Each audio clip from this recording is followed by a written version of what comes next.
మనకు ఒక కంప్లైంట్ వచ్చింది. దాంట్లో భాగంగా 49/26 అనే కేసు రిజిస్టర్ చేయడం జరిగింది. దాంట్లో అది చిట్ ఫండ్ యాక్ట్. దాంట్లో ఒక 7 మంది ముద్దాయిల పైన మనకు కంప్లైంట్ ఇవ్వడం జరిగింది. దాన్ని కేసు రిజిస్టర్ చేసి ఇన్వెస్టిగేషన్ చేస్తున్నాం. దాంట్లో కొంతమంది బాధితులు ఒక అన్రిజిస్టర్డ్ చిట్ ఫండ్లో అమౌంట్ పెట్టడం వల్ల లాస్ అయ్యి వాళ్ళు అబ్స్కాండ్ అయిపోయినారు సార్, మాకు ఇవ్వలేదు అని చెప్పి వాళ్ళు మనకు కంప్లైంట్ వచ్చింది. దానిపైన కేసు రిజిస్టర్ చేసి ఇన్వెస్టిగేషన్ చేస్తున్నాం. దాంట్లో మన దగ్గరికి వచ్చిన వాళ్ళ స్టేట్మెంట్ తీసుకొని వాళ్ళ దగ్గర ఉన్న ఎవిడెన్స్ ఏవైతే డాక్యుమెంటెడ్ అంటే వాళ్ళు రాయిచ్చిన స్లిప్పులు కావచ్చు, బుక్స్ కావచ్చు, అది ఏమన్నా కానీ అలాంటివన్నీ కూడా సీజ్ చేయడం జరిగింది. దాంట్లో రిమైనింగ్ వాళ్ళకు కూడా ఇన్ఫార్మ్ చేసినాం. అప్పుడే యాక్చువల్గా ప్రెస్ ముఖంగానే అందరికీ ఇన్ఫార్మ్ చేసినాం. అట్లాంటివి ఏమైనా ఉంటే పోలీసు మిగతా వాళ్ళు కూడా రండి, వాళ్ళ స్టేట్మెంట్ తీసుకొని మేము వాళ్ళను కూడా విక్టిమ్స్గా గుర్తించి కేసులో వాళ్ళు కూడా విట్నెస్ ఉండే విధంగా చేస్తామని చెప్పడం జరిగింది. దాంట్లో కొంతమంది అయితే వచ్చారు, ఇంకా కొంతమంది ముందుకు రాలేదు. వాళ్ళు దీంట్లో ఇమ్మీడియట్గా డబ్బులు ఇప్పిస్తామని చెప్పి కొందరు ఏదో మాయమాటలు చెప్పడం వల్ల వాళ్ళు వేరే వాళ్ళ మాటలు నమ్మి వేరే కామెంట్స్ చేయడం జరిగిందని చెప్పి తెలిసింది.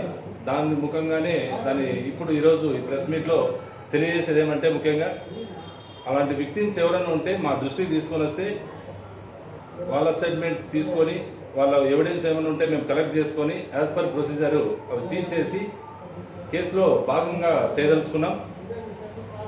సెకండ్ థింగ్, ఇప్పుడు దానికి ఏదో రిసిప్ట్లు కూడా ఉన్నాయి, మళ్ళీ రిసిప్ట్స్ కూడా ఉన్నాయన్నారు. ఆ రిసిప్ట్స్ అంటే వాళ్ళు రిజిస్టర్డ్ చిట్ ఫండ్ అని కూడా ఒకటి ఇచ్చినారు మాకు అని చెప్పారు. వాళ్ళని తీసుకొని రమ్మని చెప్పడం జరిగింది. అలాంటివి ఏమైనా ఉన్నా కానీ తీసుకొని రమ్మని చెప్పడం పత్రికా ముఖంగా తెలియజేస్తున్నాం. ఎట్ ద సేమ్ టైం ఎవరు అన్నెసరీగా వితౌట్ ఎవిడెన్స్ ఏది మాట్లాడద్దని చెప్పి, అలా మాట్లాడితే మాత్రం ఖచ్చితంగా చట్టపరంగా చర్యలు తీసుకోవడం మాత్రం జరుగుతుంది. కాబట్టి దాన్ని దృష్టిలో పెట్టుకొని ఏమన్నా ఉంటే, మీకు డౌట్స్ ఏమన్నా ఉంటే అవి పోలీస్ స్టేషన్లో నేను కానీ మా ఎస్ఐ గారు కానీ ఇక్కడే ఉంటారు. మమ్మల్ని వచ్చి మీ డౌట్స్ ఏమైనా ఉంటే క్లారిఫై చేసుకోవాలని చెప్పి ఈ పత్రికా ముఖంగా తెలియజేస్తున్నాను.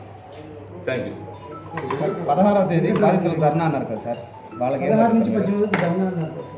అదే ఇప్పుడు ఎవరో చెప్పారో అది ఎవరు చెప్పారో అది అని అట్లా అన్నారు. ఎవరైనా ఉంటే వాళ్ళు ఫస్ట్ వాళ్ళ దగ్గర ఏమన్నా ఎవిడెన్స్ ఉంటే మనం తీసుకోకపోతే, వాళ్ళు కన్సిడర్ చేయకపోతే ఏమన్నా మాట్లాడాలా.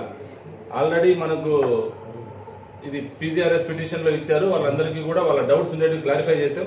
ఎవరన్నా ఉంటే మీ ద్వారా కూడా మీడియా ద్వారా తెలియజేసేది అదే. అలాంటి వాళ్ళు ఎవరైనా ఉన్నా కానీ ముందు